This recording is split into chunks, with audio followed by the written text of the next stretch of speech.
Hey y'all, Rob here from ATX Legal, back from my summer break, and today I'm going to talk to you about why your criminal case could be delayed, or why is your criminal case being delayed. Now, this doesn't affect everybody. There are definitely cases I have that get disposed like that. A lot of times I can get dismissals on bad evidence.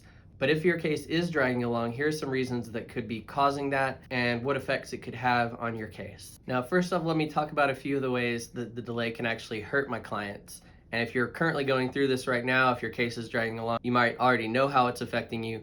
But just in general, for people who don't know, coming to court one morning might not sound like a big deal, but when you're having to do it month after month after month, and you have to give up your morning that sometimes stretches all the way till noon, or longer, and you're having to take off work, maybe get childcare, just arrange your life around this, maybe you don't have transportation, it can become a real burden to get to court once a month.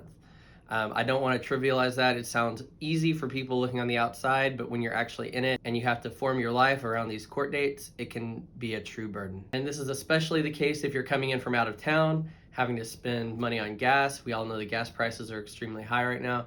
So all these things that seem like a real easy thing and the judge is going to hold you to it, you've got to be at court, that can be a serious issue for people to do over a long period of time. Another factor that people really need to consider is if you're job searching and they do a criminal background check. Even though there's no conviction on that, it does show up as a pending case on a criminal background check, and that can absolutely have an effect on your job applications. Employers can turn you down for any reason at all. They don't even have to state a reason. So they might look at your criminal history and say, we're going to go with this other applicant because we don't want to deal with someone with a criminal history, even though there's no conviction there. It's just a pending charge. And of course, just the anxiety of having an open case in a criminal court is a real issue.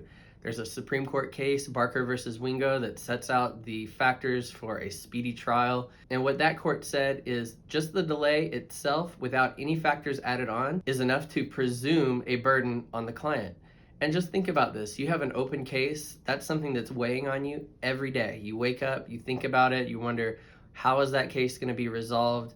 It's pending. Is it going to be dismissed? Is it going to be a conviction? If you're facing jail time, am I going to have to drop everything in my life and go to jail? So it's a serious issue. Courts have recognized it, that you don't even have to show these other things. You don't have to show that you lost a job or that you spent a lot of money coming from out of town.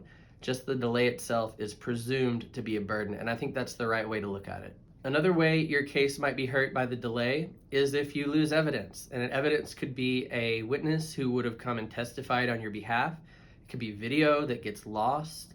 It could be a lot of things. I really can't cover the range of things it could be, but evidence does get lost over time, and sometimes that evidence is what you would have needed to present at trial to get that acquittal. Now, it goes both ways, and we'll talk about that in the next section, but lost evidence can be a serious issue when there's been a delay. But a delay is not always bad for the client, so we have to look at it on a case-by-case basis. And there are some cases where I'll talk to my client and we will agree that a long wait might actually be good for the case. And it's not something that I actively try to do. We don't usually use tactics to keep delaying it. Usually it's just enough to be a little more passive and not push the case along, because a lot of times the prosecutors have plenty of things on their plate and they're not going to be the ones pushing the case along. So if we don't do it, no one will, and that case will drag on and on and on. So we talked about why it's bad, but here are some reasons why it can actually help you. In thinking about this issue, it can be helpful to think about a typical example. You have a couple who got into an argument, the police were called, and one of the couple goes away to jail that night. They're both angry at each other. Who knows what the argument was about? Maybe they were intoxicated, but it was a big blow up and it happened. Well, in the month or 2 months after that argument, they might still be at odds with each other.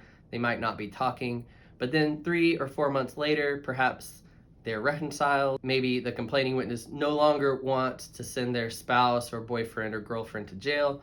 So at this point, they'll want to withdraw their statement. They're not saying that it never happened. They're just saying they don't want to press forward with charges. And at that point, the case can become much easier to deal with. So in that sense, the delay actually helped. Time heals all wounds.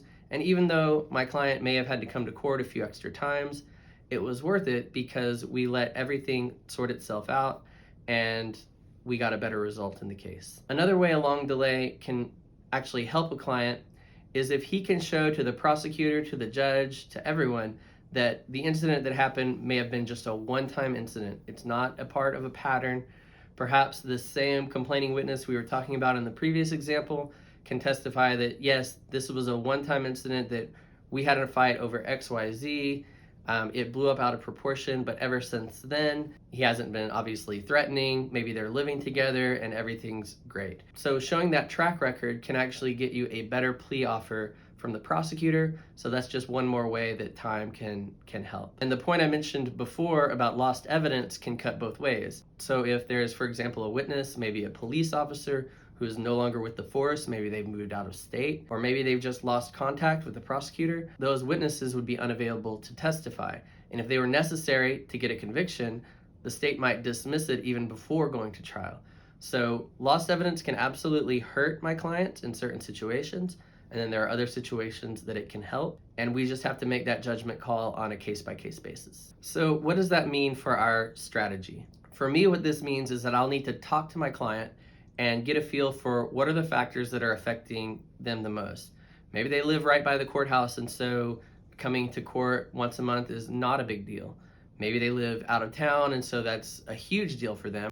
The key factor is that you will want to communicate with your attorney and let your attorney know how the pending cases are affecting you. If they are affecting you seriously, your attorney has ways to push the case forward and get it heard more quickly, but you'll want to talk to your attorney about what's the trade-off there. If you push it more quickly, is it going to cost you a worse outcome in your case? So I definitely have this conversation with my clients. I let them know, look, we can push this forward or we can delay, and here's the benefits of delaying, because we can often get a better outcome in your case. And if you haven't had that conversation with your attorney, ask them to have that conversation. It's part of my job, it's part of any defense attorney's job to keep their client informed about what's going on. If there's a delay happening and you don't know why, ask your attorney. There might be a very good reason for that, and maybe your attorney will be able to communicate that to you if you do have that conversation. And listen, sometimes it's not in the defense attorney's control, it's not in my control to push the case forward. Sometimes we're waiting on lab results. We're waiting on a witness to become available. We're waiting on some evidence to become available. Maybe it's been subpoenaed and they're still waiting for it. There are a lot of reasons that a case will be delayed that's out of my control, but there are also ways in which I can either push the case forward or turn back the dial in favor of my client. Of course, none of this has been legal advice, but if you do want legal advice, you can set up a no-cost consultation at atx.legal.